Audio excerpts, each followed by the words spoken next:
Goonj has made a name for itself in the social development sector.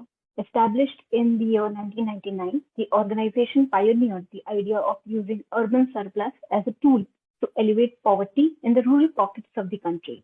Now, through this, Goonj has been able to address crucial gaps in the rural infrastructure in aspects such as access to water, livelihood, education, and health. Goonj works with the most vulnerable sections of the society in identifying the problems affecting them and empowering them to come up with sustainable solutions to eliminate such problems. And once the goal is reached, the team provides them with family kits that comprises of clothes, food packets, and even stationery for kids. So today we have Meenakshi Gupta, co-founder of Goonj, with us, who is going to help us understand this offbeat concept of bringing a change and share her valuable experience of being in the social development sector for over 20 years. Thank you so much, Meenakshi ma'am. It's a pleasure to have you with us today. Thank you. Thank you for having me here. For inviting me. So my first question to you is, Goonj has been working on several initiatives, but dignity for work is one of its kind. It's a unique concept. So could you tell us more about it and how did you come up with the idea? Dignity for Work is one of our main initiatives, under which we work with communities from all across the country, and every year we engage with thousands of villages, and we have over the last, I think, 6-7 years.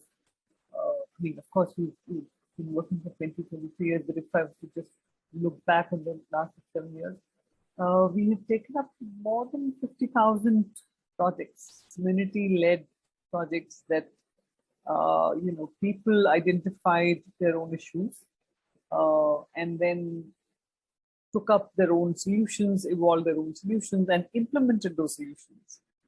And what has resulted out of those works, those projects, is a lot of work on water, on sanitation, on agriculture, on menstrual hygiene, and various issues which really people have identified for themselves, and they have prioritized those issues to work on. The idea of dignity for work really came from when we started 23 years ago, we were talking about cloth as an issue, as a kind of ignored issue. Out of roti kapda makan, we say food, clothing, and shelter, but we noticed that it wasn't mentioned anywhere in any development agenda that it needed to be worked on. So that's where it started, and then we realized over a period of time, as we were working with the communities in rural India, that people put a lot of value on their self-respect and dignity. And we said, yes, they have a lot of things that they don't have, and they're really struggling for it and all. But despite that, they really value. I mean, in a village, if you go there, you wouldn't find beggars there. You would find people really being warm to you. People would come up and ask you whether you'd had your tea or coffee, or just if they could feed you. It was a very different kind of a mindset and a very different sense of who they are that we came across. And we said, even when we try and reach material to them because they really are struggling for it, we shouldn't do it in a way that it hurts their sense of dignity. We had to find a way of reaching the material, but without hurting their dignity. And that's how the idea evolved, that, we simply said that we go to the communities and we say to them two things primarily. One, that we do not know their problems as much as they do know their problems. So we kind of moved the decision making from us to them. We said, you become the decision makers about your own problems. You become the decision makers about your own ways of solving that problem. We will do the work of mobilizing the communities together. We will do the work of motivating and empowering, but the decision making will come from the communities. The efforts will come from the communities. The resources that they want to put together to actually solve their problem will come from the communities. And that's how it has become a very broad-ranging, sector-agnostic kind of initiative, which touches upon so many different areas. So it kind of leaves the space for communities to come into the center. Mm-hmm. It's like you're empowering them to, find out solutions for themselves, and that in a way tells them that they are able to solve their own problems. Somebody from the outside, like, doesn't need to be necessarily be in that ecosystem. Doesn't So, need to tell them what they need to do. I mean, yeah, we were yeah. basically creating in the process, we created a barter between two Mm-hmm. very, two commodities or two currencies, if you like, which are not normally considered a resource. One is, of course, the waste or the surplus of the world. And on the other hand, the efforts and the wisdom of these people who are working very hard to solve their own problems. So we created a barter, which is a very, like in India, barter economy is a traditional way of how we used to Yeah. work together. And we've tried to revive that with this effort that people are creating a kind of a barter to solve their own problems. Mm-hmm. And how have been the responses from the communities? Like, if you go to a rural place and if you tell them that you need to do something, so are they open to that idea, or do they have a different kind of reaction for the first time? It is something which people find very interesting at first. They're like, okay, so because the larger narrative around such work has been of charity, so it is Mm-hmm. something new for people to think about. They're used to people. Material is normally seen as a thing for charity, so people are expecting that Right. they be given as a charity. But our question, simple question, is if we were to give you this material today and say to you that tomorrow I come back and say this material is mine because I gave Mm-hmm. it to you and this is mine. So you can't say no to that. Of course, it is mine. But Yeah. when you work on something, when you work for 3 days, a week, or whatever, build a bridge or do something, and then you take that material and I come back next day and say this material is mine, you say, no, no, no, this material may have been yours, but now I've earned it. Yeah. Yeah. So then it just changes, and everybody, across the country, irrespective of which state we went to, have said yes to that and not to charity. Mm. Everybody opts for dignity. And it is such a satisfying feeling to being able to earn something, whether it is a cloth or a, kit or a family pack, anything, even a packet of salt. If Respect. you earn Yeah, it, yeah, then yeah. yeah, right. I have been wondering how difficult COVID situation was for the entire world, and then it brought the entire country to a standstill, and it was difficult for everyone, even the privileged class, even the ones who were, disadvantaged. But how did Goonj operate during these 2 years, especially when people were confined to, indoors and they were not allowed to go outside? So how did it affect the operations, and how did you continue doing this? It affected us in a very big way. I mean, our primary resource has been urban surplus, right? Yeah. And with the lockdown and everything, and people so scared of coming out, meeting each other, and being with each other, it was completely. It came to an absolute, stop. And also the movement from the cities to the villages. How we have a big Mm. network of moving material from the cities of India to the villages of India. That came to a standstill. So we had to very quickly adapt ourselves. But thankfully, because we always worked in various disasters, so we saw this as a kind of a bigger disaster which had happened, and we had to kind of, instead of normally when typically a disaster would happen in one place, and the rest of the country Mhm. would come in to support that place, right? That's how typically Right. disasters happen. But in Yeah. this case, every part of India was affected. So you had to escalate your efforts in a big way. But the strategies that you deployed were to be scaled up. Like, for example, we quickly decentralize everything, decentralize decision making, decentralize purchases, decentralize resource generation. Everything was completely left to the, move to the local operations, the local teams who could procure quickly and reach out quickly. We were able to, in this time, we were able to bring a sharper focus on some of the issues that we were probably not, looking so closely. Like when we went to village communities earlier, we would look at the entire village as being, similar, like same. But in COVID, we realized that there were these smaller groups of people who were already on the, even before COVID, they were on the fringe of the society. Like, for Right. example, the people who are disabled, people, leprosy affected people, sex workers, tribals, artisans. They were already on the fringe. And when COVID happened, they got further pushed off the mainstream, the focus areas, and their resources became so bad that they were pushed to literally fight for their survival.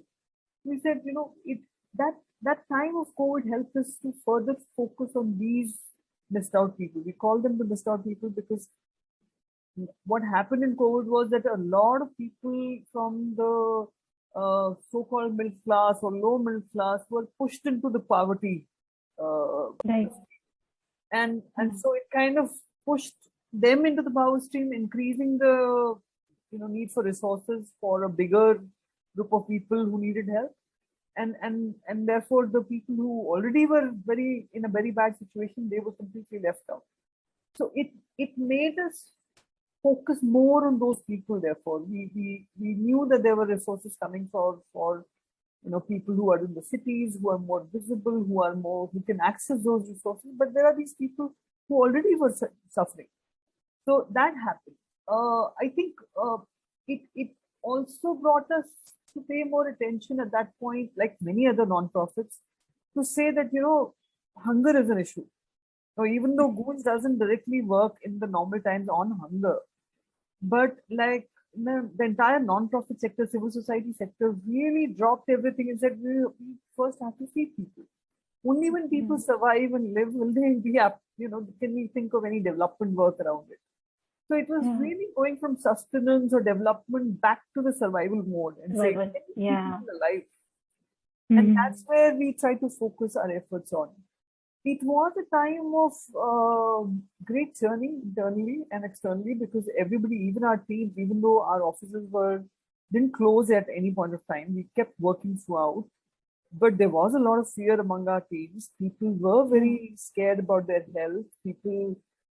There were a lot of people, team members who ended up being in hospitals, and we were very, very concerned because it was like, they were doing good work, but we felt very responsible that, they should be okay, they should be well. Yeah.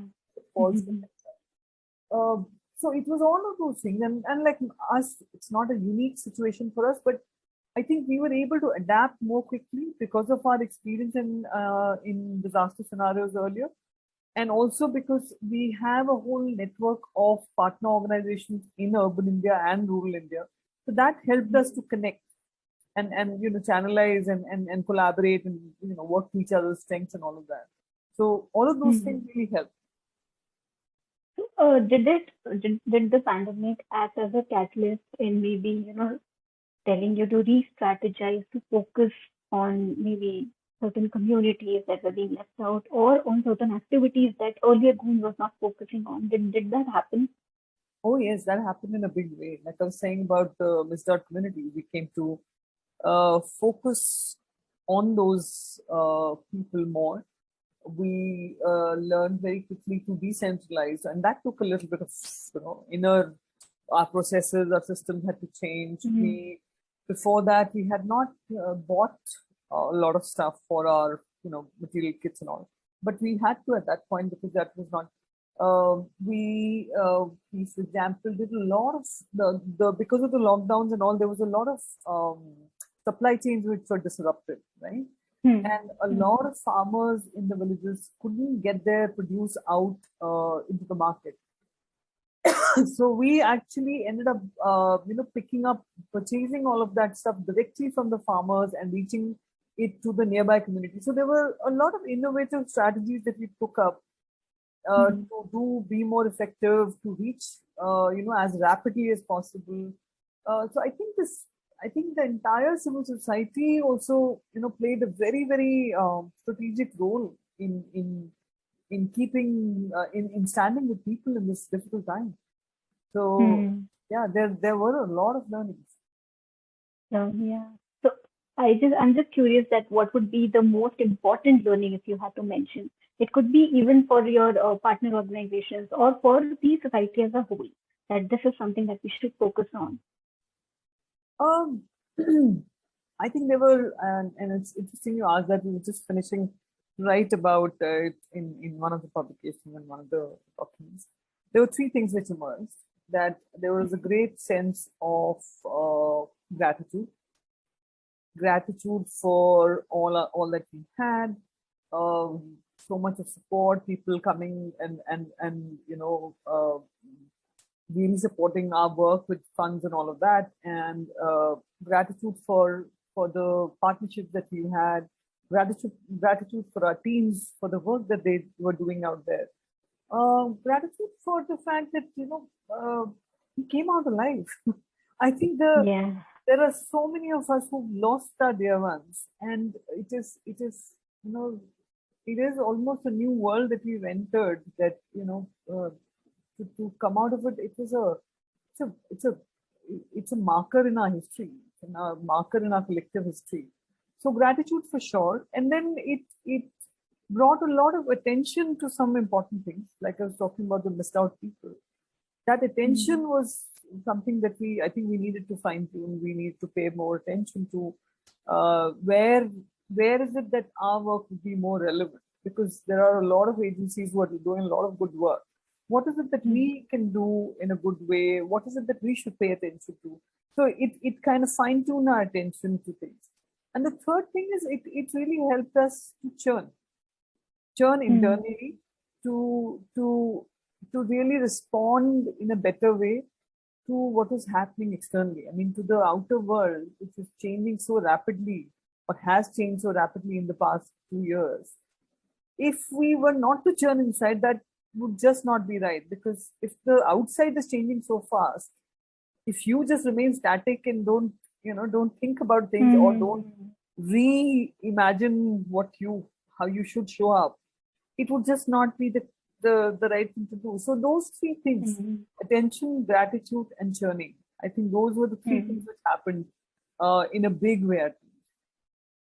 Quite insightful. Yes, I think I do understand the third point, that you have to know what is happening on your outside world. Yeah. So you mentioned disaster management. So I wanted to know that what were some of the recent initiatives that Goonj has worked on related to disaster management? Is there anything that you can tell us? Well, Goonj has been working on disasters for the past two plus decades. I think what we have been doing is we've been trying to talk about disasters and trying to create a better understanding about disaster response in non-disaster times. Because typically what happens is when you have a disaster, only then people start talking about it. Yeah. Whereas that is a time of action. That's not the time of sort of thinking about things. You just have to respond as rapidly as possible. So our effort has been over the past few years to how to get people to think about disasters in a more kind of a strategic way. And several things we've tried to do. We've launched this initiative or an alliance called GUARD, Goonj Alliance for Rapid Response to Disasters, where we are hoping to bring together actors from different parts of the society to come together and work together in, like, beyond disaster time, so that we are able to respond more rapidly in a much better way to disasters when they happen. And some of the disasters are actually very well known. Winters is a disaster which is very well known. We know when it happens. We know how people suffer. We can address it if we are a little proactive and strategic about it. Monsoon floods is a disaster where we know when it happens, where all are the most vulnerable places, and how to, what are the sufferings and all of that. So if you're strategic about it, we're able to generate resources and deploy them in a better manner, and work on the preparedness part much better before. Then we'll have a better kind of an outcome coming out of it. We have a pan-India running exhibition which was created on disasters which is running among, in all big metros. We are hoping to run it. It's already run in Delhi and Bangalore and I think Kolkata. and Cochin as well, where we're trying to get urban masses to come and see these pictures. These are pictures of were taken by Anshu Gupta from because he was there in most of the disasters in the last 2 decades. He has taken those pictures to get you a better sense of what it means to be in a disaster. Because typically we know when we're fortunate that we haven't faced disaster, so our attitude towards someone far away who's facing a disaster can sometimes be a little out of tune with what's happening on the ground there. No, and so and now with more frequent disasters happening, disasters coming to places which had never seen a disaster, like cities getting flooded and all of that. It's very important, and with climate change happening so rapidly, it's very important for us to think about disasters as a more real thing and be more aware and more mindful about it. So the exhibition is really about trying to get people to engage more with those thoughts and ideas. So these are the few things apart from what we've been doing on disasters, disaster response and working with the disaster hit communities on their livelihood, on reconstructing their own infrastructure and all of that. That has been going on. But these are the new things which we've been trying to do, because we realize that, it is not something which can be done by one entity alone or even the government. It's not. It needs a more systemic kind of engagement from various stakeholders to get involved. Right, and it must be very tough to get to a point where you start reconstructing what was there earlier. So does that take a lot of time, effort, and resources? How difficult is it? I'm just curious to know what. It is a difficult thing, and I think it is a heartbreaking thing, because people, to make one house for yourself, it takes a whole life's earnings and journey to happen. And then for the entire community to lose its assets, or to lose its livestock, or to lose its livelihood, it is a very, very tough thing to emerge out of. And that's what I was meaning when I said, for people who have never had that kind of a thing to happen, it's very important for us to just be aware. Look at what's happening in Assam. The kind of devastation which has happened this time. I mean, Assam does is very vulnerable to disasters every year, to floods every year. But this time it's been much worse. For people to have lost everything, I mean, people go back at least 2 generations when something like that happens, for them to regain that. Children lose their education, people lose their livelihood. It's not an easy thing to regain that. And it's a question of also, in all of that, if you're treated like a victim, or just as a recipient of some charity, which is many times it happens very, very sort of transactionally, very not keeping in mind that the person might have been a victim like 2 days ago, but till 2 days, before 2 days, the person was leading a respectful life. They were having their own life. They were not, sort of putting their hand out to anyone. It is that recognition and respect and empathy that we hope that in times to come we all have. And it's not something which we do intentionally. No one does it intentionally. It is everyone who contributes to disaster response work is trying to help. But I think we just expand that awareness and understanding about what happens in disasters. I think that will be very useful. Beautiful point. My next question to you is, with efforts for good, Goonj is trying to support the marginalized communities in Odisha to improve water security for them. So would you like to tell us why this project is so important? Odisha, our work has been going on in Odisha for quite a while now, and Odisha again is a place very, very prone to disasters and cyclones, and I think water security is something which is very, very crucial, because it doesn't just concern with somebody having some water to drink, or for their basic needs. It is something which connects to issues like education. It is something that connects to issues like health. It is something that connects to issues of gender. For women to deal with their monthly menstruation, they need water. For children to have education, if their parents are not able to create a livelihood out of agriculture because there's no water, the parents will migrate. So Yeah. you might have the best educational infrastructure, but if there's no water, Mm-hmm. the parents won't be there. They will have to migrate. There will be no livelihood. So it has a very deep connection with a lot of issues of well-being and poverty in communities. So I think it's a very important initiative. That brings me to my last question. I just want to know if you have any concluding message for our viewers. Well, I think my concluding message is really, we often talk about it that India is a beautiful country, that it has so many opportunities for us to do something.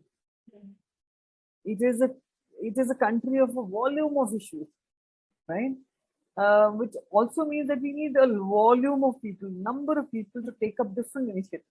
It doesn't matter, you can join Goonj or another initiative if you like, but the options of doing something are tremendous here.